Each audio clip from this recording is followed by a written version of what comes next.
Hello and welcome back to another episode of LMScast. My name's Chris Badgett and I'm joined by a special guest, Gary Fox from across the pond.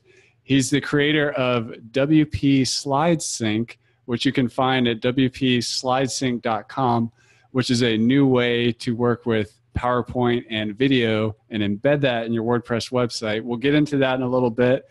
He's also a course creator for voiceover artists, which is called, hit that website is gravyforthebrain.com. Gary, welcome to the show. Hi, thanks for having us on board. Yeah, I love finding out about interesting niches. And that's one of the cool parts about my job or just my place in the industry. I see all these interesting niches from like the standard health and fitness, business, and relationships and stuff like that. But then there's all these niche careers like voiceover artists. I know a guy who does grandfather clock repair. There's literally like thousands of niches out there that you can create courses in. Can you tell us about your course platform and the niche?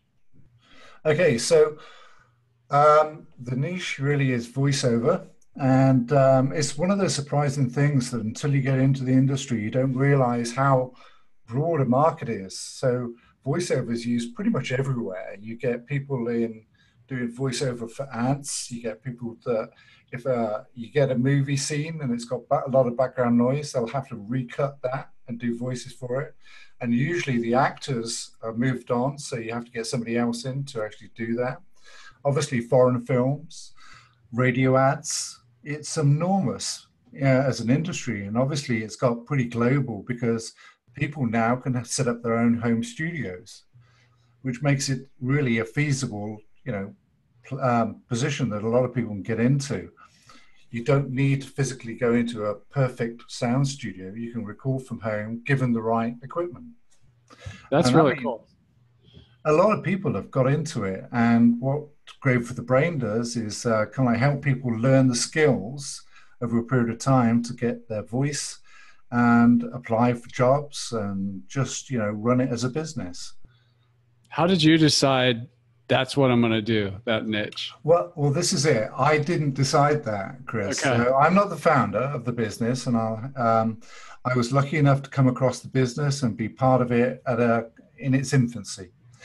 It was founded by a guy called Hugh Edwards, and he's actually a voice director. So he kind of like has been in the business of working with lots of big brands and gaming industries, and games is another key part of voiceover.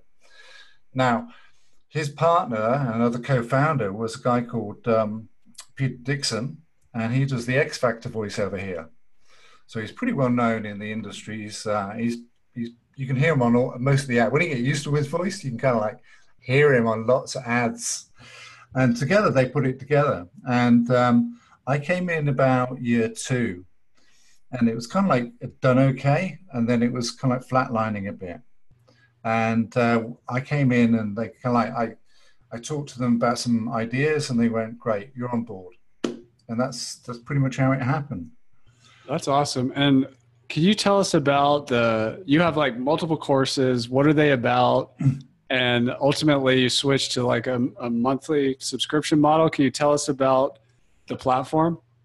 Yeah, sure. So what we did was, when I walked into the business, it was initially run on an XML platform, like a Microsoft, and it made it really inflexible as this whole system.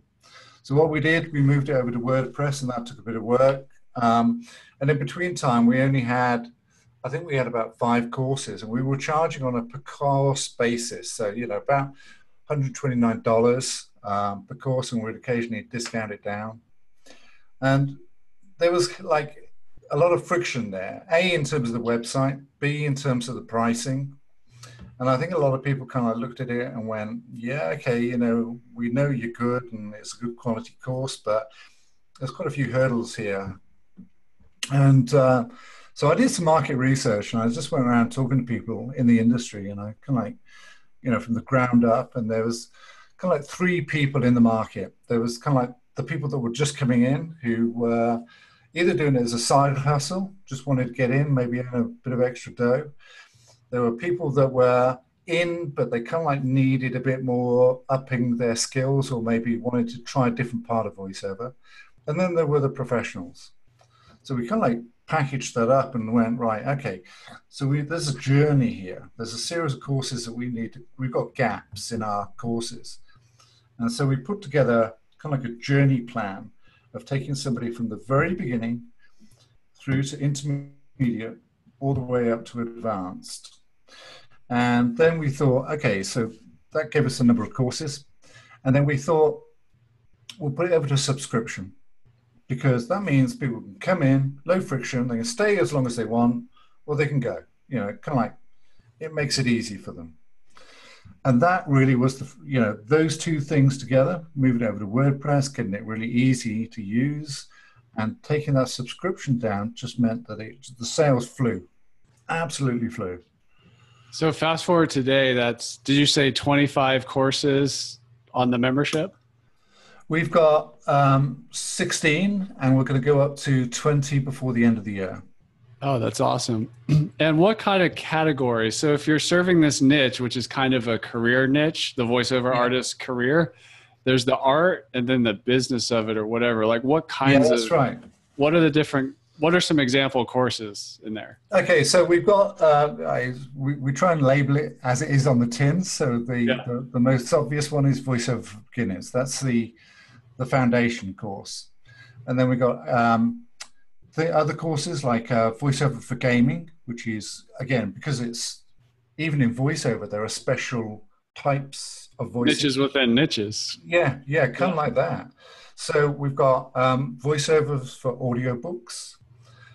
We've got voicing exercises. So how to take care of your voice, how to, warm it up in the morning, get it working. We've got how to build a home studio. So that's more of a technical course, so people will know what equipment to buy. We've got another course which is about marketing. So how do you actually set up? Get work. Get work. Yeah. Because as much as the voice is the fun side of it. And then there's audiobook narrations. There's, what else we got? We've got how to actually do the technical side, which is how to actually make a good show reel. Because, at the end of the day, that's going to be the thing that people come across first is, on a website is your show reel. So how do you make a fantastic show reel?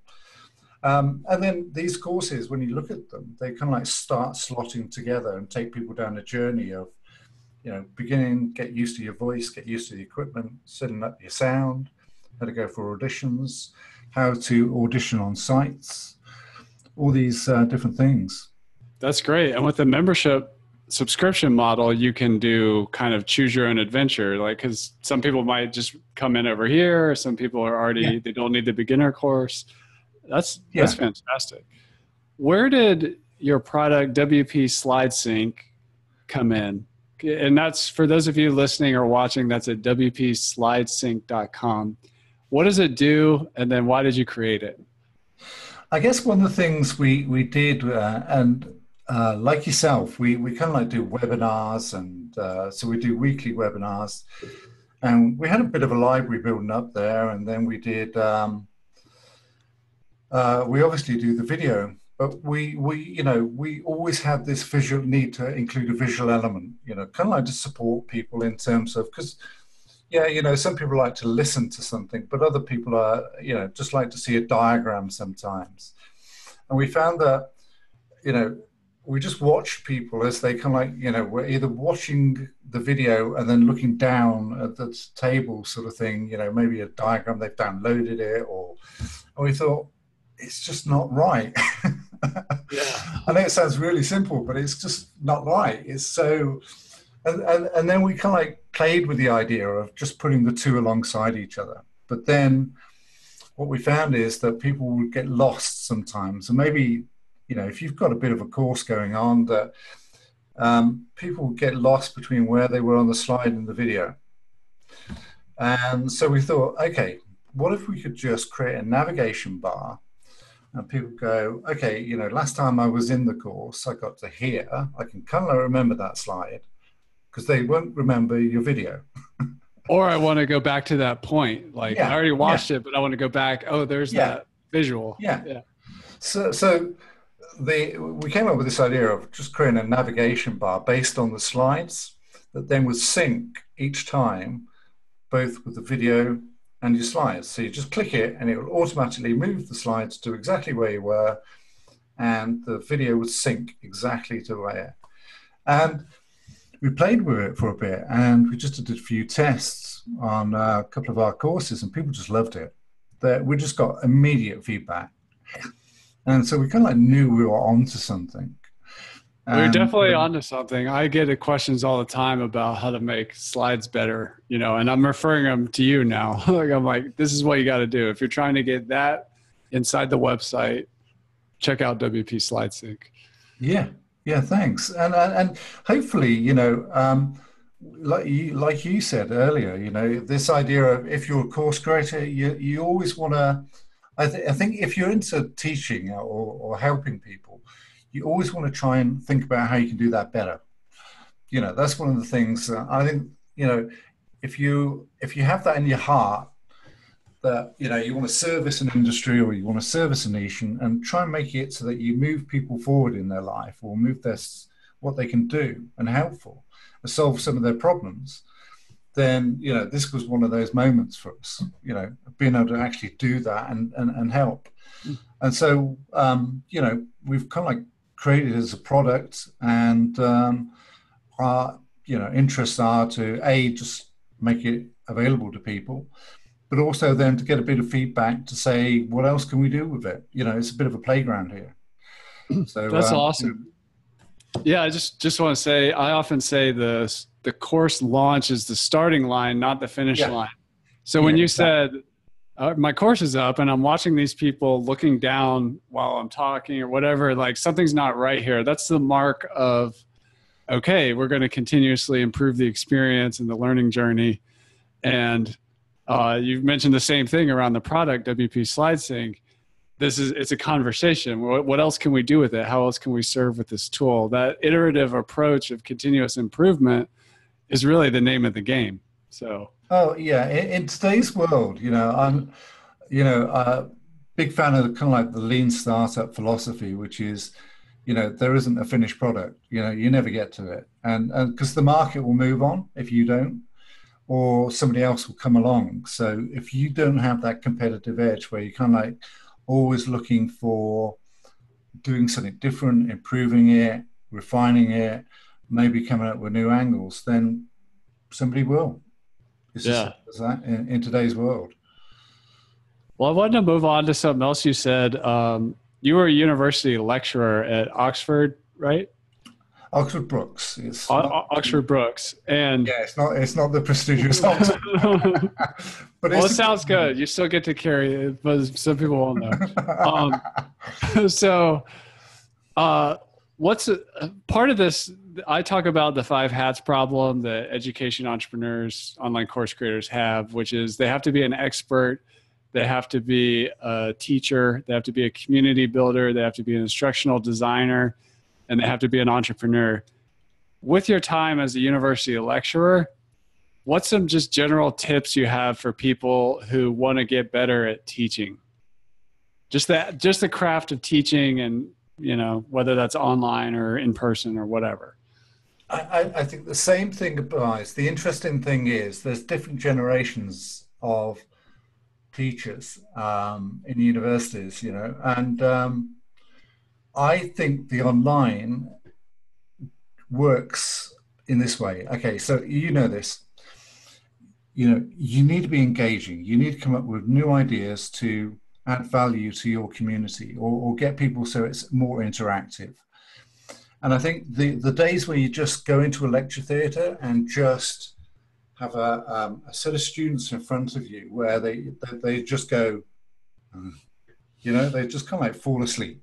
Yeah. If you're going to talk at people, it's just like you can use social media that way. You just blast away. If you really want engagement, you kind of got to go, do you know what?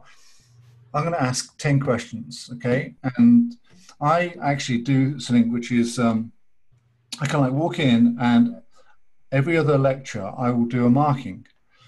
And I say, right, guys, I'm going to actually score some of you today. Okay. And that immediately gets them on their toes. So I say, right, okay, I've prepared some questions and you are going to be put on the spot.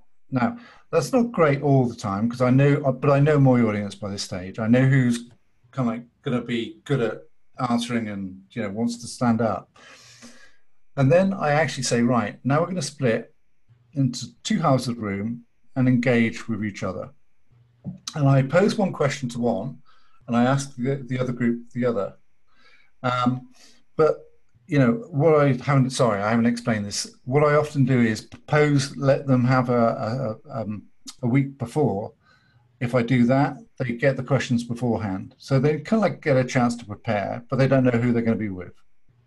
Okay. So the class gets pretty heated sometimes, and I don't do it for the whole lesson, but it means that there's more fun in it.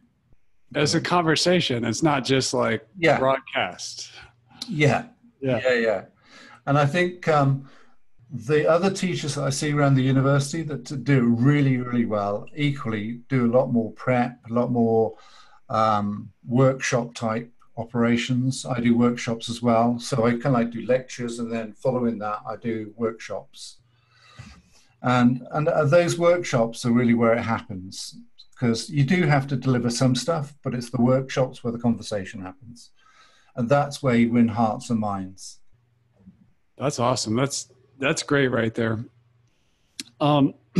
You also have a lot of Fortune 500 company you've worked, or Fortune 500 experience. You've worked with some big companies.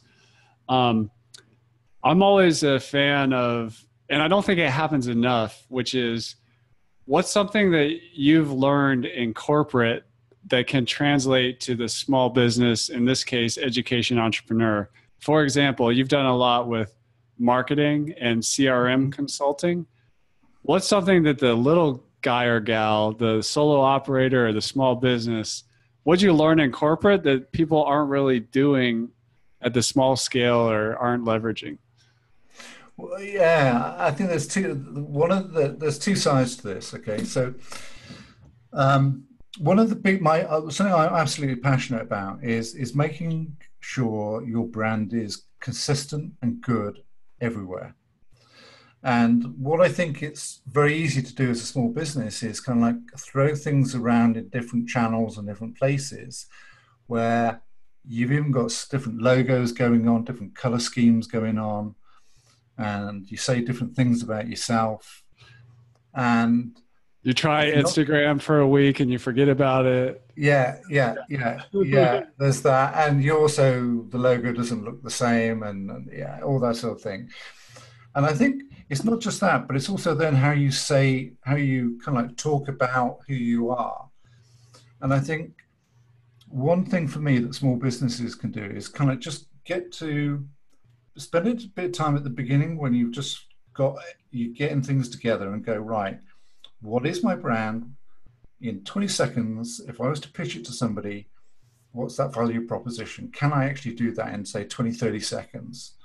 And if you can do it and you can explain it really simply as well, then you're on, everything else you develop upwards from there will work. Yeah, and it'll make it a lot easy. And just getting that detail right all the way across. What brands do is they're so precious.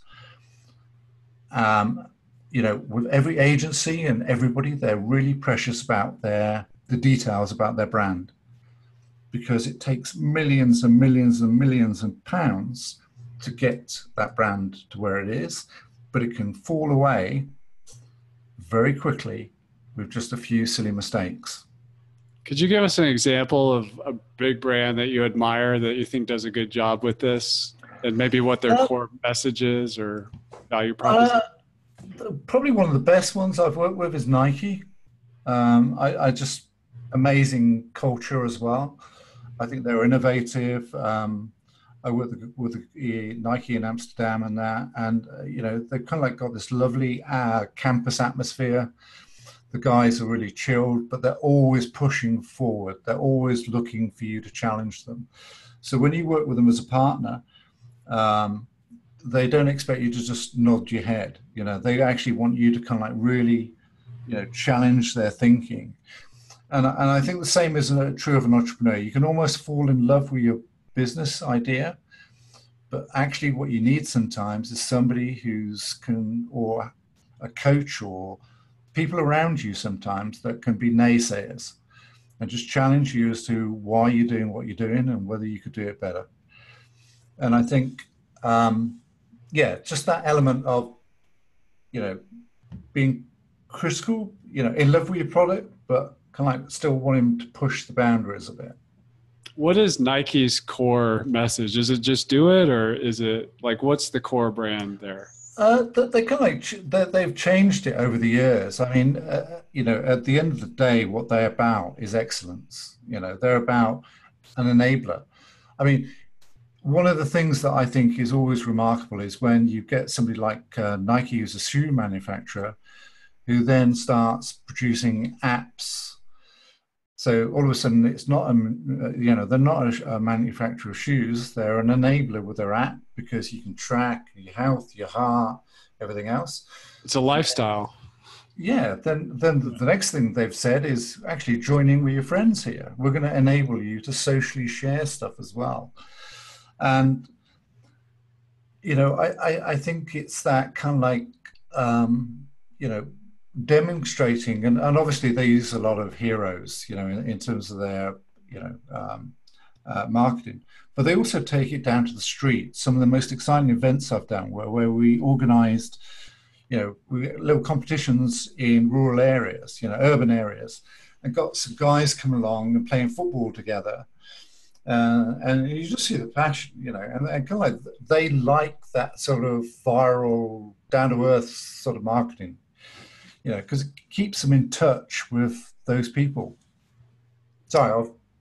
That's good. That's good. I actually want to go deeper on something you said there, which is you also have experience consulting with big brands, and some course creators, coaches out there, they may have a course, but they also have like group or private coaching elements that go with it, or that are an upsell. And with your experience, just consulting in general, or perhaps consulting with big brands, how do you become like, or what are some ideas or thoughts to share about how to do great consulting with just in general? Because most course creators watching this, they probably have just individual clients or groups of people in a particular niche. But how do you really step into that role as a consultant?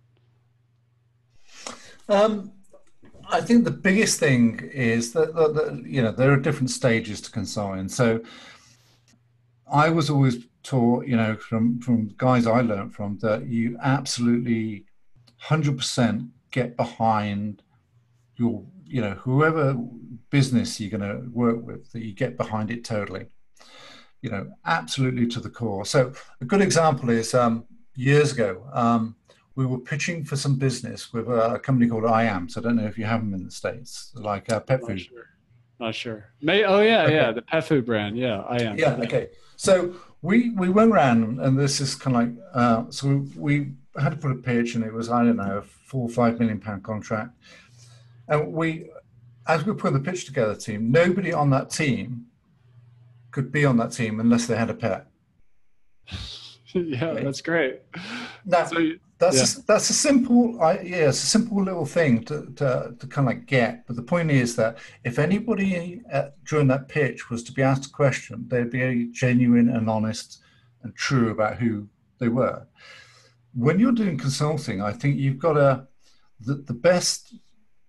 It's important to be who you are with the right clients as well. So if you aren't yourself with the right clients and you can't feel the passion for their business, and you feel as though you've got a connection with them, I don't think you're ever going to do your best. So there's sometimes I think it's important to actually say, choose your clients carefully, because and really focus on clients in a sector that you really have a passion for, because you will always do your best work clients that you actually have a connection with. Yeah, I just want to highlight that. That's super valuable. Like if you have a course plus coaching, private coaching, it's great. You just made a bunch more money if you sold the bigger package, but there's kind of a little bit of a narrative in online business or passive income that you're building this thing that, you know, makes money while you sleep or whatever. But if you're going to do coaching, you got to do coaching, and it's not passive. It's very active, and it takes a lot of commitment. Yeah. And I think, you know, you've got to give your best, and it's in person when you're coaching and consulting with people. You know, it's the hours that you're not in front of the client that count. And That's a really good point. Really good point. You know, it's those preemptive moments that when you can, you know, do your research, and don't forget, you know, one of my best coaches, a lady called Karen, said to me, she said, look, bottom line is your customers always have customers. You understand their customers, you'll understand the client. Yeah. Yeah. And I just want to highlight the goal, what you said about it's the work before the meeting. If you just show up to a coaching call and be like, how can I help you today? You're already behind. You know, yeah. And your clients are not all the same, or your coaching clients. There's personalization. They may all be pet store owners or whatever, but maybe one of them's, you know, a startup, and one of them has like a franchise of all these businesses. Yeah. And something I've done in the past is one of my clients ran a small chain of news agents, like news shops, and this is going back a few years. And I just went in and started looking around their shops, and I spoke to all the people, and you know, sort of like they're kind of like a convenience store is the better way of saying it in US terms. And straight away, you know, just from looking around the shop, I could see problems in certain areas where they weren't clean and stuff like that. I spoke to the people, and they were having problems with some of the staff turnaround and the shifts. And you know, it's maybe you don't give all of that away because, you know, you've got to judge, you know, where things are, but just getting in front of people in either their customers or their operations, you can have so many insights, because some of the guys that you're talking to don't do that. They just don't get down to the ground often enough.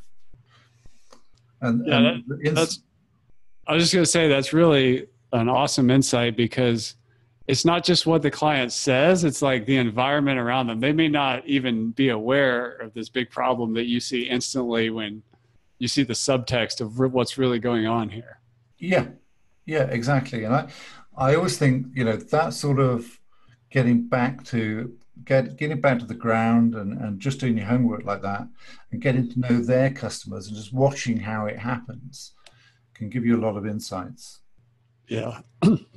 We do that at LifterLMS, where we actually hold our customer's customer as the highest person we're serving.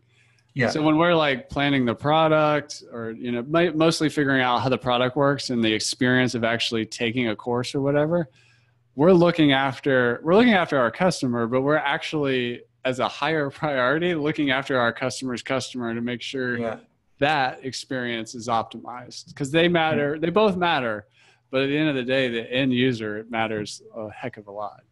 Yeah, and it's that philosophy that creates great businesses. You know, so if you've got that, then 100%, you know, you're going brilliant, absolutely brilliant.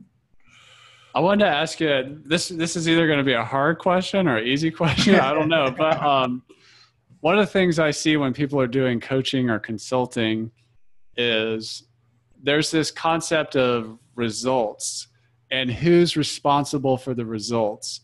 So, and sometimes the coach or the consultant is like, well, the client didn't do the work. So they, you know, I gave them the best I could, and they didn't do what I said, so they didn't get the results. Or maybe the end client said, I implemented everything you said and I didn't get the results. Like, where does the responsibility fall, and how much ownership should coaches and consultants take of the results, or the responsibility for the results happening that were promised or at least pointed to in the coaching or consulting offer? Yeah, I think it almost comes back to the very beginning of the process, which is if you oversell and underdeliver, you're always going to disappoint. And no matter how ambitious you might be in terms of thinking that you can do things, you have to have a set of reality. And I'm a firm believer that scoping out a project really well and identifying the deliverables and talking through who's going to do what between the two of you is absolutely critical. Now, there are kind of like two areas of, so in other words, if you were doing a soft skills training and it kind of was a culture-based transformation, then yeah, I get it.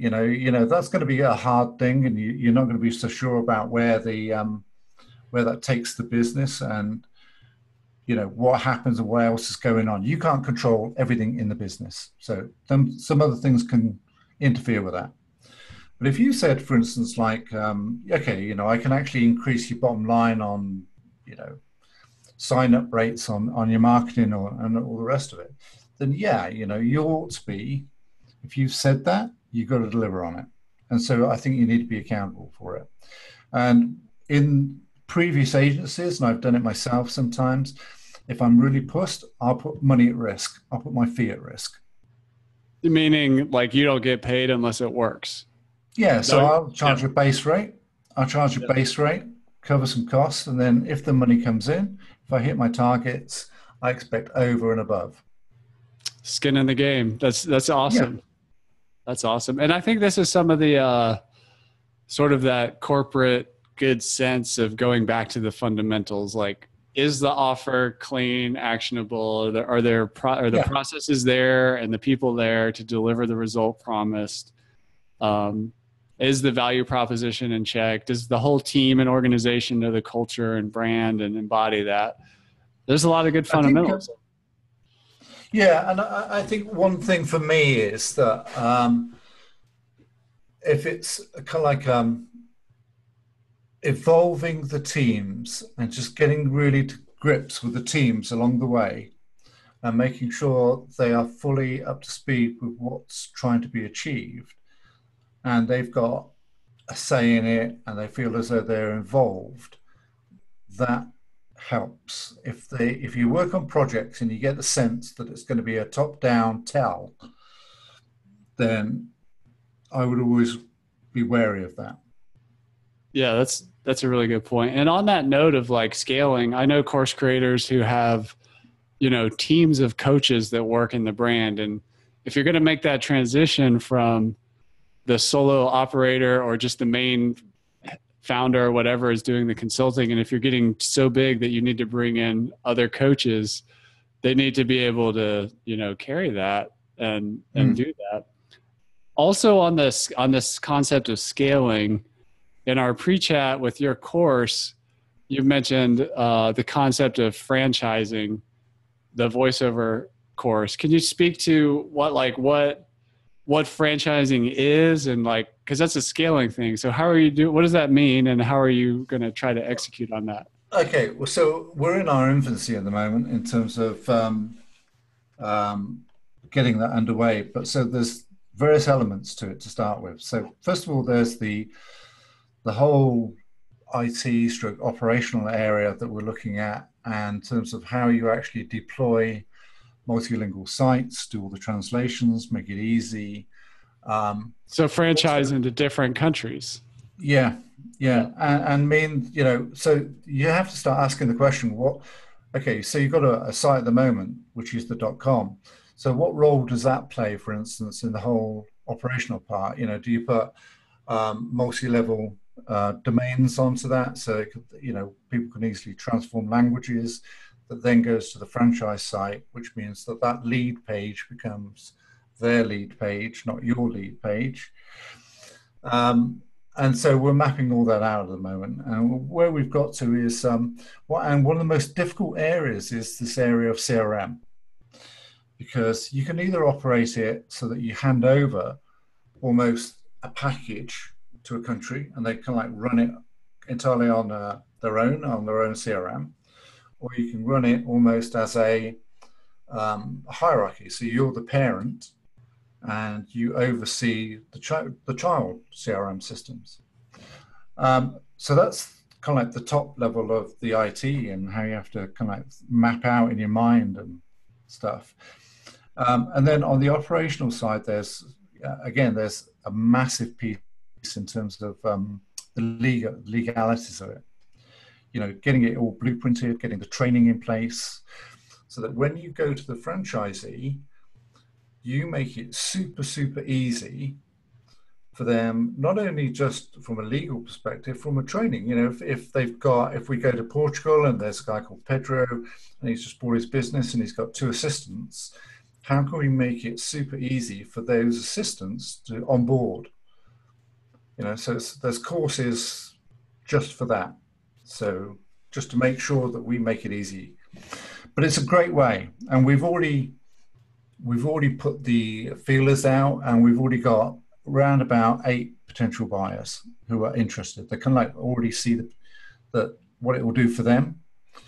And yeah, so the model is they buy it, they run it, they get the income. We've got the overall brand, and we'll assist them in building their market. And then we do an 80-20. So they take 80% of the profits, we take 20. Great. Wow, that's really cool. Gary, I want to thank you for coming on the show. That was one that I think for you listening out there, you watching, watch this one again. There were so many things dropped in this call that are actionable, and just a lot of great ideas that I'd encourage you to kind of think about integrating in your project or your business. Check out Gary's course site at gravyforthebrain.com.